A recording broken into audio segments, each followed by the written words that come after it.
नमस्कार, प्रेरणा senior secondary Hindi class में आपका स्वागत है।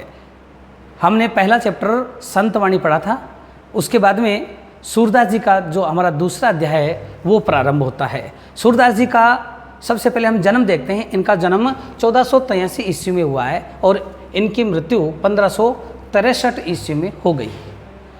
इनका जन्म स्थान, वैसे विद्वानों में मतभेद है, लेकिन जो अभी तक ज्ञात तथ्य है उसके आधार पर विद्वानों ने यह तय किया कि दिल्ली के नज़दीक एक सीही नामक ग्राम है, वहाँ पर इनका जन्म हुआ है। आज हमारे जो वल्लभ संप्रदाय के महाप्रभु वल्लभाचार्य इनके गुरु थे। अपने गुरु से इनकी भेंट आगरा के पास में एक गांव है रुनकता, वहाँ गऊ घाट पर हुई थी।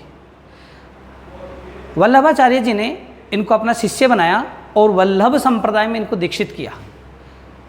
क्योंकि सूरदास जी अंधे थे, पढ़ लिख नहीं सकते थे, इसलिए गुरु ने इनके सामने भगवान श्री कृष्ण की कथा अर्थात भागवत कथा बोल करके श्रवण सुनाई थी। और सुन करके इनको जो ज्ञान प्राप्त हुआ, हृदय के इनके ज्ञान चक्षु खुल गए, जिसके परिणाम स्वरूप इन्होंने हिंदी साहित्य की जो अमूल्य निधियाँ इनकी मानी जाती हैं उनका सृजन किया। अनूठी कृतियाँ हैं, अनुपम कृतियाँ रही हैं सूरदास जी की। सूरदास जी ने 3 रसों में प्रमुख अपने ग्रंथ लिखे हैं, भक्ति रस में, श्रृंगार रस में और वात्सल्य में। ये तीनों में इनके जो भाव रखे इन्होंने वो अद्भुत हैं, अनुपम हैं। इनकी प्रमुख रूप से 3 रचनाएं हैं जो हमें याद रखनी चाहिए। इनकी रचनाएं हैं सूर सागर, दूसरी है सूर सारावली और तीसरी है साहित्य लहरी। इनमें से सूर सागर इनकी अक्षय कीर्ति का आधार ग्रंथ है। सूर सागर में ही इन्होंने भ्रमर गीत की भी रचना की है। यहाँ पर आपके जो सिलेबस में सूरदास जी के 6 जो पद दिए गए हैं वो भ्रमर गीत से ही लिए गए हैं। आज यहाँ पर अभी हम सूरदास जी के जो भ्रमर गीत का जो प्रथम पद है उसकी व्याख्या करेंगे। चलिए उसकी व्याख्या करते हैं।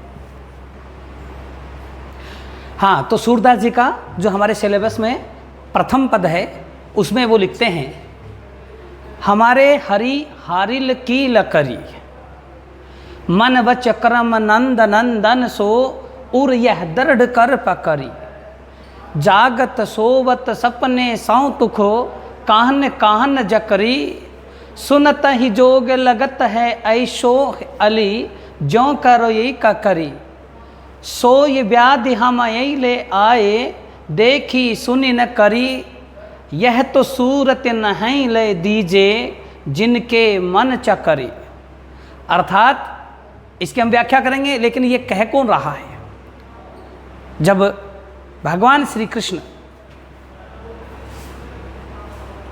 द्वारिका छोड़ के मथुरा छोड़ करके जब चले जाते हैं, द्वारिका छोड़कर मथुरा छोड़कर जब द्वारिका चले जाते हैं, तब गोपिकाएं कहती हैं, गोपिकाएं उनके वियोग में विरह में जलती रहती हैं।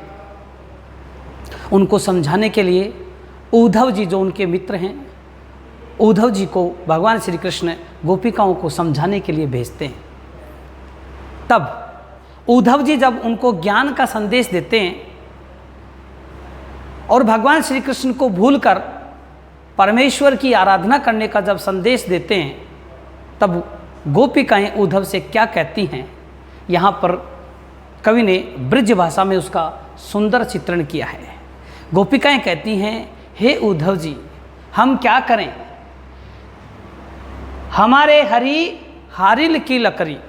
हारिल एक पक्षी होता है जिसकी ये विशेषता है कि वो अपने पंजे में हमेशा एक लकड़ी पकड़े रखता है।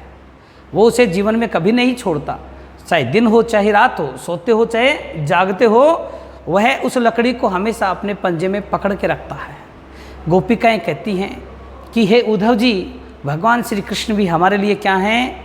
उस हारिल पक्षी की लकड़ी के तरह ही हैं।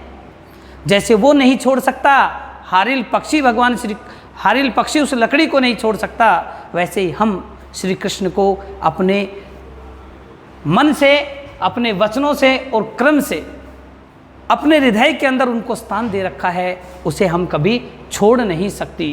क्या कहती हैं कि हारिल पक्षी जैसे लकड़ी को अपने पंजे में हमेशा पकड़ के रखता है, वैसे ही हम उनको अपने हृदय में स्थान देती है। कैसे? मन वच क्रम, मन से, वचन से और अपने कर्मों से। नंद नंदन किसको? श्री कृष्ण को। उर यह दृढ़ कर पकड़ी, उर यानी हृदय के अंदर इसको दृढ़ता से पकड़ रखा है। किसको? लकड़ी को नहीं, भगवान श्री कृष्ण रूपी लकड़ी को हमने अपने हृदय में स्थान दे रखा है। जैसे हारिल पक्षी लकड़ी को पकड़ के रखता है, जिस प्रकार से हारिल पक्षी सोता हो से जागते हो लकड़ी को नहीं छोड़ता, ठीक वैसे ही जागत सोवत सपने सौ तुख काहन काहन जकरी। चाहे हम जागती रहें या फिर हम सो जाएं, दिन हो या रात हो, हम होश में हो या सपने में हो, नींद में हो, फिर भी हम एक ही नाम रटती रहती हैं। जकरी का मतलब है रटना, बोलती रहती हैं। वो कौन सा नाम है? कन्हैया कन्हैया रटती रहती हैं, उन्हीं के नाम की माला जपती रहती हैं। हे उद्धव जी, आप जो योग का संदेश लेकर आए हमारे लिए, जो ज्ञान की पोटली हमारे लिए आप देना चाहते हैं, वो हमें स्वीकार नहीं है। क्यों? क्योंकि सुनत ही जोग लगत है ऐसो अली ज्यों करोई का करी। अली यानी भ्रमर होता है, लेकिन यहाँ अली शब्द किसके लिए प्रयुक्त हुआ है? उद्धव जी के लिए, क्योंकि उद्धव जी भी काले थे और भंवरे भी काले होते हैं। उद्धव जी ने भी पीले वस्त्र धारण कर रखे थे और भंवरा भी क्या करता है? उसके पीले पंख होते हैं। तो और भंवरा क्या है? भंवरा जैसे एक डाली से दूसरी डाली पर फूलों का रस चूसता है, रस ग्रहण करता है, वैसे ही उद्धव जी भी क्या है? अपने अपने काम की चीज़ें लेते हैं। हाँ, तो कहती है कि हे उद्धव जी, आपका जो योग का संदेश है, योग यानी योग का संदेश है, वो जब हम सुनती हैं तो हमें ऐसा लगता है जैसे ये कोई कड़वी ककड़ी हो। कड़वी यानी कड़वी, कसेली ककड़ी हो, अर्थात जिसने भगवान श्री कृष्ण के प्रेम रूपी मिठाई जिसने खाई हो, वह आपके जोग संदेश रूपी कड़वी ककड़ी क्यों खाएगा? अर्थात आपका ये संदेश, योग का संदेश हमें अच्छा नहीं लगा, हमारे लिए रुचिकर नहीं है। सोई व्याधि हम ले आए, देखी सुनी न करी। यहाँ पर गोपिकाओं ने इस योग संदेश को क्या बताया? एक मानसिक बीमारी बताया है। व्याधि क्या होती है? मानसिक बीमारी होती है कि हे उद्धव जी, ये मानसिक बीमारी जो आपके लग चुकी है, कौन सी बीमारी है? योग संदेश की।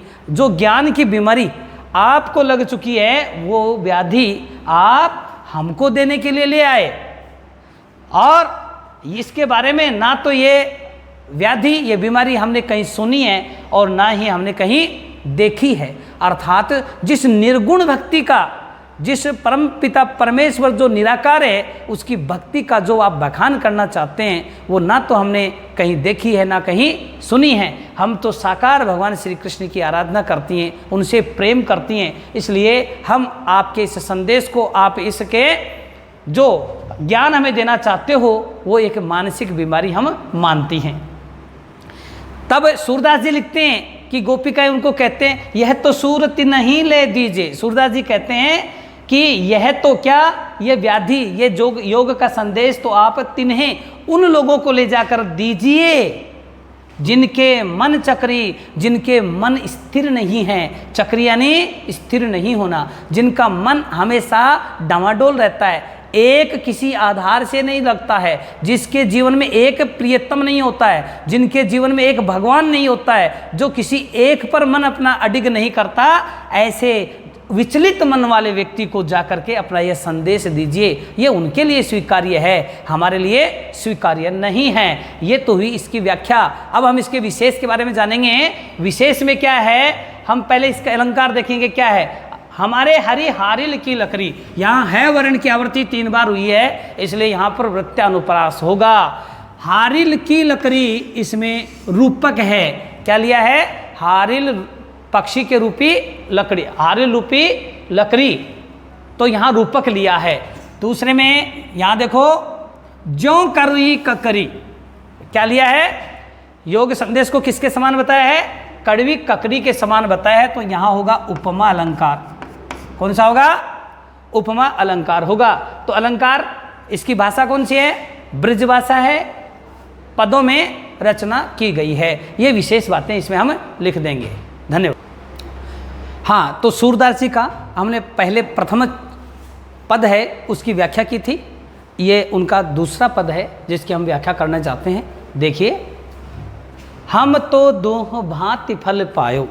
कौन कर रही हैं? गोपिकाएं उद्धव जी से कहती हैं कि हे उद्धव जी, हम तो दूह दो भांति प्रकार से फल पायो, फल प्राप्त करेंगी। हे उद्धव जी, हमें तो 2 तरह से फल की प्राप्ति हो सकती है। कैसे होगी? पहला, जो ब्रजनाथ मिले तो नीको, ना तरु जग जस गायो। जो यदि ब्रजनाथ कौन है? श्री कृष्ण हैं। यदि भगवान श्री कृष्ण हमें मिल जाते हैं तो नीको, नीको यानी अच्छा, नीको यानी अच्छा, ब्रजनाथ मिल जाएं तो बहुत अच्छा है।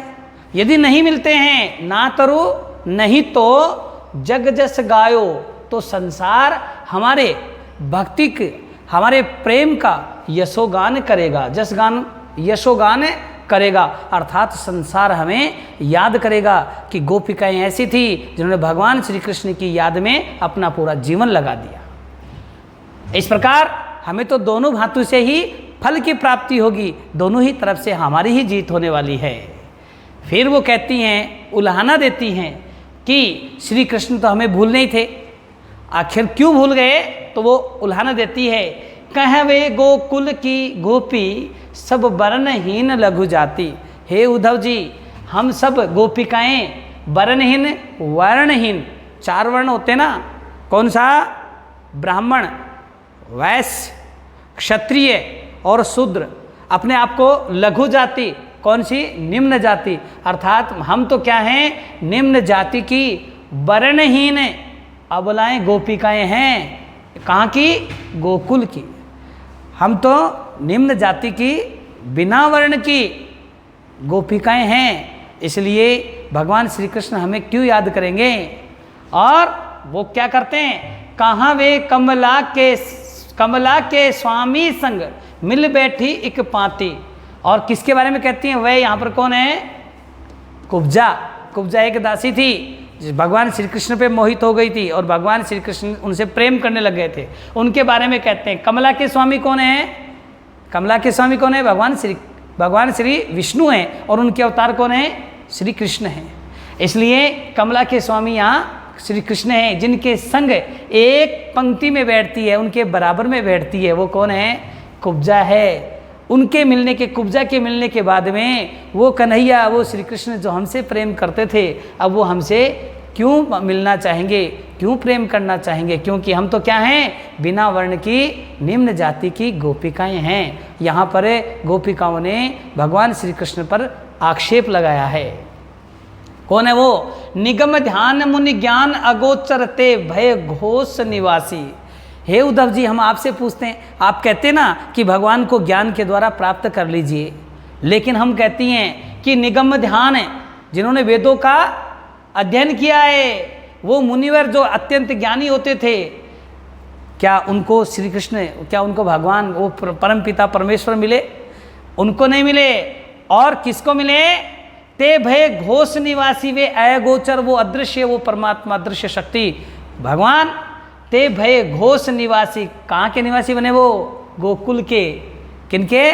जो असभ्य ग्वाल बाल थे, उनके बीच में रहने को आए।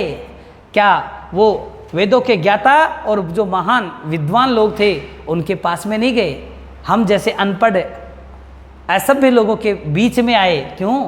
क्योंकि हम सब किससे परिपूर्ण हैं? प्रेम से परिपूर्ण हैं।